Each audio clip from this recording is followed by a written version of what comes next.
Hi juniors and welcome back to Humanities by Saurabh. So today we are going to do one short revision of our class 12th IC history chapter number 8 that is decolonization in Asia यानी कि China and Africa यानी कि गाना and Kenya. सबसे पहले अगर हम लोग चाइना की बात करें तो 1949 में peoples republic of China establish किया जाता है by the Mao Zedong and his parties Chinese communist party and इसी के थ्रू यहाँ पे चाइना के अंदर कम्युनिज्म एस्टेब्लिश हो जाता है। यूएसएसआर के साथ रिलेशंस को बहुत ज्यादा स्ट्रॉन्ग कर लिया जाता है जिसके थ्रू यहाँ पे सोवियत एड देखने को सपोर्ट करता है चाइना को डेवलप होने में बिकॉज चाइना में बहुत सारे प्रॉब्लम्स पहले से चल रहे थे due to the civil war and the Japanese annexation. जैसे कि यहाँ पे एग्रीकल्चरल प्रोडक्शन बहुत कम हो गया था, इंडस्ट्रीज कोलैप्स कर गए थे, जो ट्रांसपोर्ट एंड कम्युनिकेशन था वो डिस्ट्रॉय हो चुका था, पॉपुलेशन ग्रोथ की वजह से यहाँ पे पॉवर्टी आ गई थी। तो इन सब प्रॉब्लम्स को माओ जेडोंग टैकल करते हैं with the first 5 year plan जो है वो एग्रीकल्चरल रिफॉर्म्स लाते हैं जिसके थ्रू वो कलेक्टिव फार्म्स इंट्रोड्यूस करते हैं यानी कि बड़े बड़े लैंडलॉर्ड से जमीनों को लेकर पीजेंट्स में डिस्ट्रीब्यूट कर देते हैं। फिर उसके बाद यहाँ पे इंडस्ट्रियल प्रोडक्शन को बढ़ाया जाता है 1958 में ग्रेट लीप फॉरवर्ड पॉलिसी। अब इसके थ्रू यहाँ पे कलेक्टिव फार्म से भी बड़े यूनिट्स को इंट्रोड्यूस किया जाता है जिनका नाम होता है कॉम्यून्स। अभी जो कॉम्यून्स थे वो स्मॉल स्केल इंडस्ट्रीज भी थी, तो एक टाइप से एग्रीकल्चरल और इंडस्ट्रियल दोनों प्रोडक्शन को बढ़ाना था, लेकिन इनका बाद में चल के फेलियर भी होता है। वैसे पॉजिटिव इम्पैक्ट तो थे, फूड प्रोडक्शन तो बढ़ा, वुमेन्स का पोजीशन भी अच्छा हुआ, लोगों ने इसको क्रिटिसाइज किया जिसके चलते माओ जेडोंग को रिजाइन करना पड़ा था।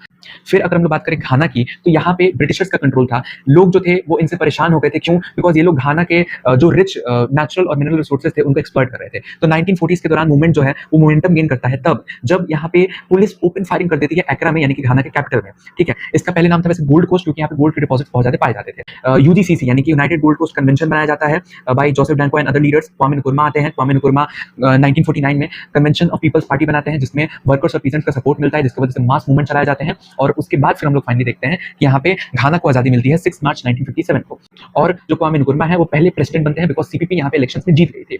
लेकिन ये धीरे धीरे करके डिक्टोरियल इन नेचर हो जाते हैं यानी कि ये ट्रेड यूनियन एक्ट लाते हैं, प्रिवेंटिव डिटेंशन एक्ट लाते हैं और 1964 में कॉन्स्टिट्यूशन को अमेंड करके घाना के सीपीपी को एकमात्र यहाँ पे लीगल पार्टी बना दे। तो इसी के चलते यहाँ पे नक्रुमा को थ्रू अ मिलिट्री कूप 1966 में पावर से रिमूव कर दिया जाता है। फिर उसके बाद हमारा नेक्स्ट कहानी है केन्या का। तो वहाँ पे व्हाइट सेटलर्स जो थे वो डोमिनेट करते थे ब्लैक केनियंस को क्योंकि उन्हीं के पास यहाँ पे सारा का सारा लैंड राइट्स हुआ करता था। जो किकुयू ट्राइब था, मामा रेबेलियन स्टार्ट होता है 1952 में जो कि 60 तक चलता है और उसी दौरान यहाँ पे ब्रिटिशर्स जो है इमरजेंसी डिक्लेयर करते हैं। Kenyon African union party exist करती थी जिसके प्रेसिडेंट थे जोमो केन्याटा, उनको अरेस्ट कर लिया जाता है और बाकी लीडर्स को भी अरेस्ट किया जाता है। ऑपरेशन एनविल लाया जाता है जिसके थ्रू जितने भी टेररिस्ट रिवोल्यूशनरी थे उनको एग्जीक्यूट कर दिया जाता है, जिसकी वजह से फिर जब माओ रेबेलियन खत्म होता है 60 में 1961 में फिर सारे लीडर्स को बाहर निकाल दिया जाता है और इसके बाद यहाँ पे जोमो केन्याटा जो होते हैं उनके साथ डिस्कशन स्टार्ट होते हैं और इलेक्शंस में क्योंकि Kenyan African National Union party जीत जाती है जोमो केन्याटा की तो वही यहाँ पे पहले प्रेसिडेंट बनते हैं केन्या के।